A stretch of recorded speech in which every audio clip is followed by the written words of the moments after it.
Hello everyone, welcome to Sanmarga classes. ಮೂರನೇ ಪ್ರಶ್ನೆ ವಾಯುಗೋಳ ಎನ್ನುವಂತಹ ಚಾಪ್ಟರ್ನಿಂದ.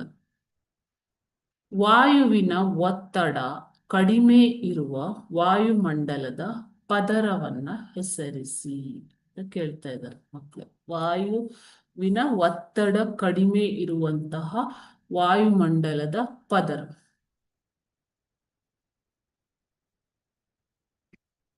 ವಾಯುಮಂಡಲದ ಬಾಹ್ಯ ಮಂಡಲದಲ್ಲಿ ವಾಯುವಿನ ಒತ್ತಡ ಅತ್ಯಂತ ಕಡಿಮೆ ಇರುತ್ತೆ ಮಕ್ಕಳು. ಬಾಹ್ಯ ವಲಯ ಅಥವಾ ಬಾಹ್ಯ ಮಂಡಳ, ಇದು ಎಕ್ಸೋಸ್ಪಿಯರ್ ನೋಡಿ, ಇಲ್ಲಿ ಕಾಣಿಸ್ತಾ ಇದೆ ಅಲ್ವಾ, ಇದು ಎಕ್ಸೋಸ್ಪಿಯರ್ ಅಥವಾ ಬಾಹ್ಯ ಮಂಡಲ. ಓಕೆನಾ?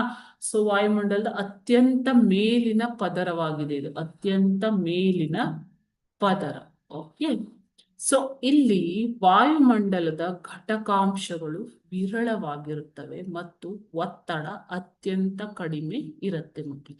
ಅತ್ಯಂತ ಕಡಿಮೆ ಘಟಕಾಂಶಗಳು ಇರುವುದರಿಂದ ಈ ಬಾಹ್ಯ ಮಂಡಲದಲ್ಲಿ ಅಥವಾ ಎಕ್ಸೋಸ್ಪಿಯರ್ ಅಲ್ಲಿ ಅತಿ ಕಡಿಮೆ ವಾಯುವಿನ ಒತ್ತಡ ಇರುತ್ತೆ. Okay, thank you.